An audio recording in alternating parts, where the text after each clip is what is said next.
How we doing, everybody? Hola, Welcome to another episode of Getting Jiggled With It. I'm Will. I'm Adri. And what are we doing today? We're going to show you our ranking of Everdell expansions. Yep, so we did just finish playing all of the Everdell expansions that came in that big old box over there on my shoulder and went through all of them. First time ever, so now we're going to rank the Everdell expansions, which ones we think we would play with the most, and how we would probably set up our normal game with the expansions included. So the first one, or I should say, are we starting number 5? So number 5 is Pearlbrook. So Pearlbrook added a new board with new spots that you could send out your little frog. Your frog went out and you were able to collect pearls. These pearls then are used to get wonders, which cost a lot of resources, and adornments, which can give you some kind of power or benefit, maybe give you more points at the end of the game, maybe give you some resources when you play it, and so forth. So Pearlbrook is our number 5 because out of all of them, we feel like it did the least in terms of how we like to play the game. So we like to play the game by building our tableau, right? Doing our cards and seeing how we can get our cards out there, and resources are always kind of tight. And with Pearlbrook, you had to focus on getting pearls. Right, and that limited our opportunity to get resources to build the tableau, the city. The city. Also, you didn't like it because of the events. The events are, they have a very high value. For the wonders. Oh, I'm sorry, for the Wonders, but the events went away. But the events, there were no events. And that's Adri when she focuses. So that, I love that because, when I see that I am like getting behind, or like I have some resources that are not helping me much for my cards or something, then I go. Yep. Gives you something to focus on. So that's one thing there. Now, I can see a lot of people liking Pearlbrook. It was the first expansion that came out, so it did probably have a few things that were like they were trying to experiment with. Some people have no problem with resources. That's not these people. No. So maybe they needed something to do with their extra resources. The other thing, we did play it, of course, with the Nightweave, so she was interacting more like a 3-player game. So she was stopping us from getting resources. So I was thinking in a 2-player game, maybe Pearlbrook would be okay. But if we ever were to play it with 3, 4, 5, 6 players, I just feel like you would be so limited on the kind of resources you could get. Yes. And it would really come down to whoever lucked out, got their pearls, and then were able to build the wonder. Yeah. Like, that's really how I feel like you'd have to win. You'd have to luck out and get all 5 pearls and get your wonder. Right? So that was our number 5, which was Pearlbrook. Number 4 is Spirecrest. So Spirecrest is number 4. That's the last one we played. It added new weather events, weather challenges, which made basically some negative thing happen during each season. It also added the discovery deck, which you could go through and you could get different types of power-ups, new locations for your town, the big critter meeples, stuff like that. And then the last thing is the expedition, where you're basically picking up map tiles, and at the end of the game, you spend resources to go ahead and complete those map tiles. The reason Spirecrest is number 4 is why? Is because we enjoy it more than Pearlbrook, but we thought it was not, we didn't have the chance to, again, get enough resources to build our city, and we had to also use the resources to complete the expedition. Yeah, so it's like if you had to determine, okay, I need to complete this expedition because that's worth a lot of points, or do I keep trying to build my city? Plus, these events here, what do we call them? The events, they call them the weather. The weather events are mean. Yeah. Mean. The weather events, and again, one of the things we like is building, right? It's kind of like that's the reason we liked Everdell. It was like, cool, go get resources, build. Go get resources, build. Oh, I got this challenge or this special event. But when you start limiting my resources by having a challenge that makes me spend more, it's no fun. It isn't fun. Now, I get events popping up and a bad thing happens for like a turn. Right. No, these happen the entire season. And I went through the boxes to make sure I wasn't wrong and there weren't any good. No, they're all bad. I found one that said you cannot go to the forest during the winter. How are you going to get your resources? There was another one that said you cannot harvest any green. Right? So that's why we don't like it. Why somebody could like it is, again, kind of going back to that I said with Pearlbrook, is a lot of people can build very good engines and get lots of resources. Well, guess what? Now you have somewhere at the end of the game to put those resources towards those expeditions. You've also got people that are just really, really good at the game. So you need those weather cards to kind of tone them back down a little bit. Right. So that's Spirecrest. That is number 4. All right. So our number three. I need to do those voices so then we can do the little voiceover with the number popping up.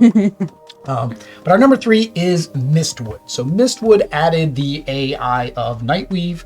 She basically acts as a third player. You can either use her in solo or in multiplayer like we do for the third player effect. She does a lot of crazy stuff. She has a deck of cards. She's going to go out. She's got a lot more workers than you. She's going to start filling up those worker placement spots and start inhibiting your ability to do things. She's also going to gather cards, build her city, pretty much just like a third player. So the reason it's number 3 is it really does feel like something that can be added into a 2-player game. Yeah. To kind of add a little bit of freshness to it. When we're playing a 2-player game, it's fine. We're each doing our own thing. We build. But by having somebody that we're going against, you kind of feel that challenge, right? Oh, I've got a score I need to try to beat. And she scores pretty high. And most of our games, she has beaten us. The one time that she didn't beat us, we were informed we cheated.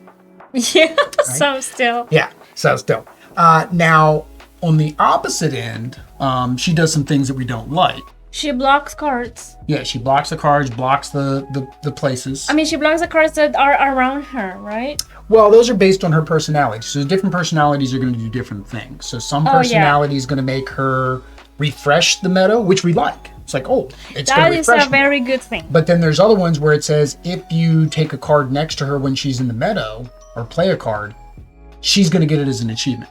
Or if you take a card next to her, it's going to cost an extra resource.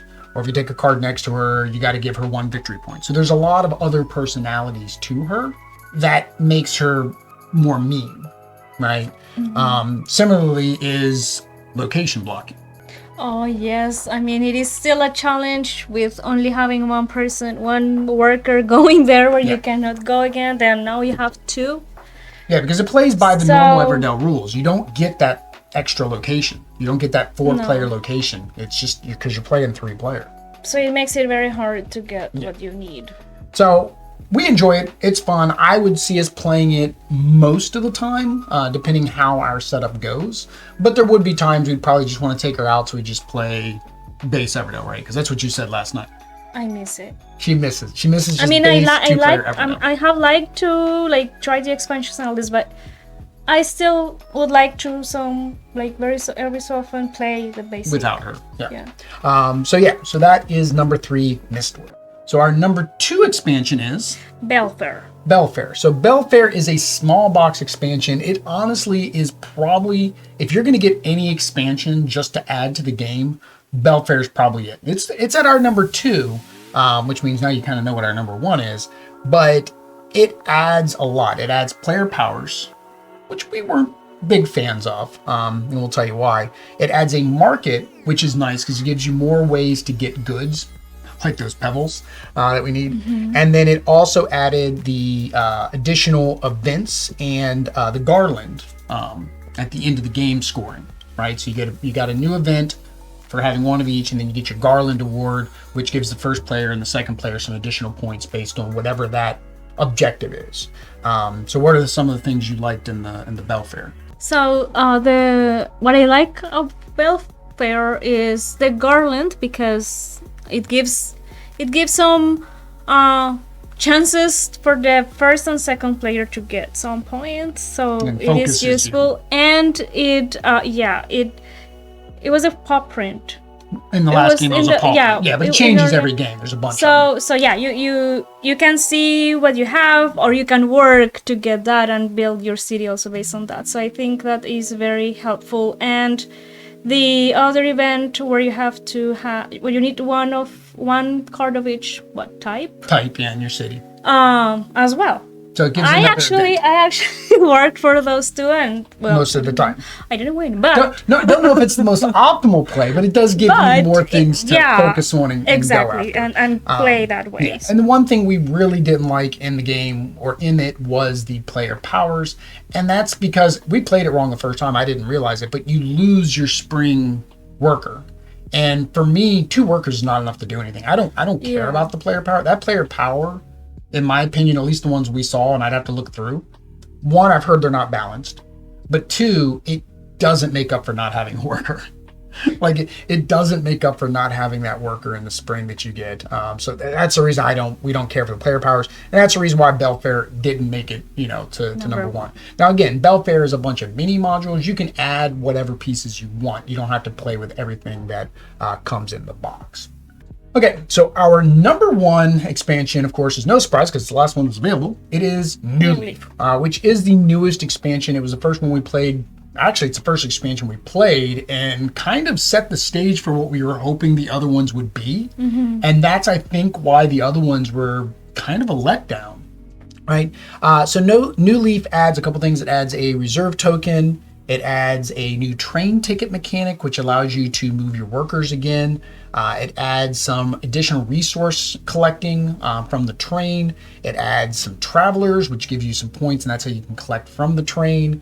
It adds basically its own little meadow, in a sense, in the train yard, where you're going to have 3 more cards. So now your meadow has gone from 8 cards. No, it's 4 more cards. So it goes to 12 total cards. Right, so that gives you more to go. And same thing, if you pick those cards up, you get some resources from the train cards. New constructions and critters were added to it, so it gives you more variety and more cards you can go with.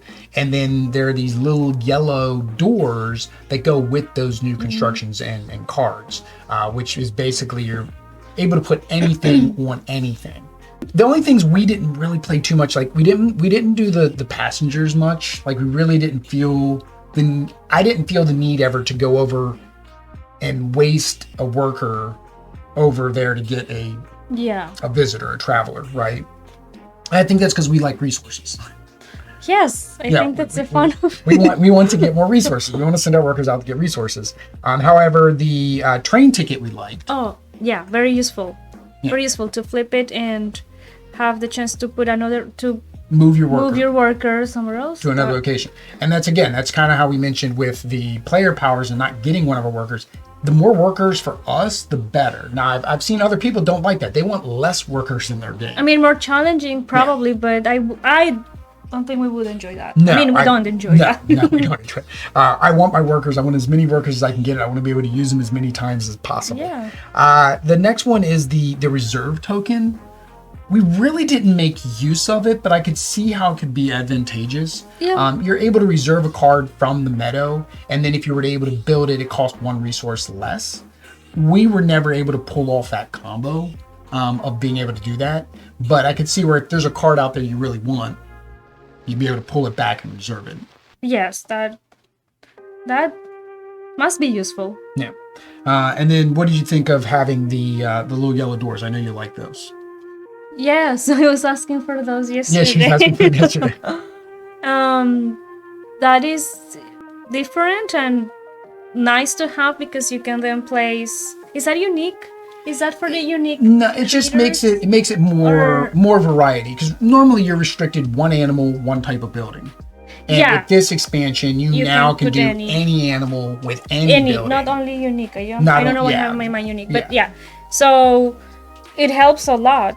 Yeah, because then that's one I think the biggest problems with if you're trying to get your engine going in the regular game is you're sometimes stuck because you can't find that critter. You can't dig him out of the pile. Like yesterday, we both got the harvester, I think, but neither one of us got the gatherer. I don't remember seeing a gatherer at all last night. I didn't see it. So it's like if you want that combo to work, when do you give up on the combo?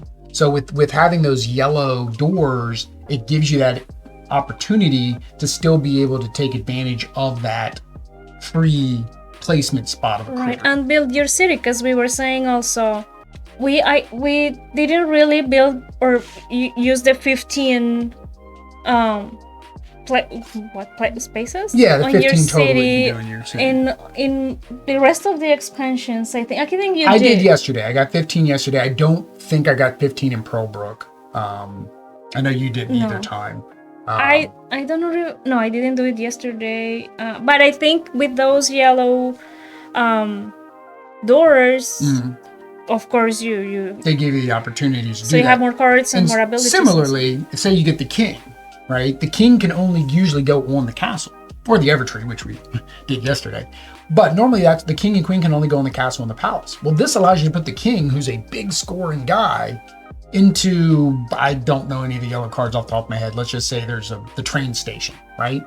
Now I can put the king in the train station, and now I score those 5 points rather than having to either A, get the resources, or B, wait for a castle to come and have to build the castle. So it adds a lot. So it's a lot of fun. Like I said, Newleaf, I don't think there's anything in Newleaf that people would not like, except for, again, the ticket. I've seen people in BGG say they don't like the ticket because they don't like having the extra turns with their workers.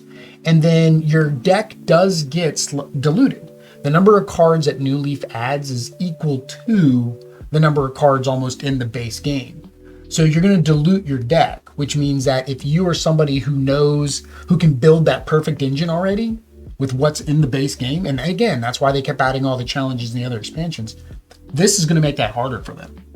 And they may not like that. They're like, I can't score 125 points I haven't been able to score 125 points since this expansion came out. Well, that's kind of the point. It's changing the way that you have to play the game. So that is our number one, which is Newleaf. All right, so our perfect setup, in my opinion, if we were going to play Everdell as this is how we would always play Everdell, it'd be with the base game, with the legends. We only play with the legends once, but that's because we wanted to kind of keep the other expansions kind of more pure to what they do. The extra cards have to be in there. The Newleaf expansion and the Bellfaire expansion. Right. The Corrin cards are questionable. We've gotten them a couple times. Some people say they're overpowered, but I don't think we've ever used them that much. When the little Corrin, like you had the Corrin card yesterday, and I think it had you draw a card to get points or something like that. It was one of those type things. And a lot of people don't like the Corrin cards. They're currently in our deck. I don't think I would take them out unless I found that they were broken, but they're currently in there. And then, of course, optionally would be adding in Mistwood. Now, if we were to add in the Mistwood expansion with this setup, I would recommend using the personality that allows her to refresh the meadow. Basically, as she comes in and goes out of the meadow, all the cards near her go away as well, especially in a two-player game, because getting that meadow to refresh is very helpful. Like in a normal game, we're lucky if we go through half the deck, and with her, I think we went through almost 2/3 of the deck, and that was with the Newleaf cards in it. We kind of cheated with her because she didn't get we took the train station out, but we left the cards in, and she doesn't benefit from those. Now, if I was going to play with any of the other expansions and add in the Mistwood expansion, I would just choose a personality at random. And then, of course, probably play Pearlbrook, Spirecrest by themselves. I'm not sure I would add anything special. The extra cards, because they're always in there. I don't know. Maybe the Legends would work out better. Don't know. You guys got to let us know down in the comments. Did we make the right decision, wrong decision? What are your ranking order of the expansions? If you were to make your perfect setup of which expansions you would always play together, let us know down in the comments. Also, if you would like to see us play Everydell, let us know down in the comments as well. That is Everdell with all of the expansions. Some people love it. Some people hate it. Some people say it's a complete broken mess. We have to see. Now I want to see. Now everybody wants to see. But so let us know if you want thumbs to ups. see too. Make sure you get the video thumbs ups. And if we get X number of thumbs ups, I don't know what X is because I don't know how many thumbs up we normally get, we'll play Everydell. But let us know down in the comments. If you'd like to see more top 10, top 25, top 50, top 100 videos, what do they need to do? Subscribe. activate notifications. Follow us on social media. Yep, and social medias. And all that stuff. Until next time, guys. Adios. Peace.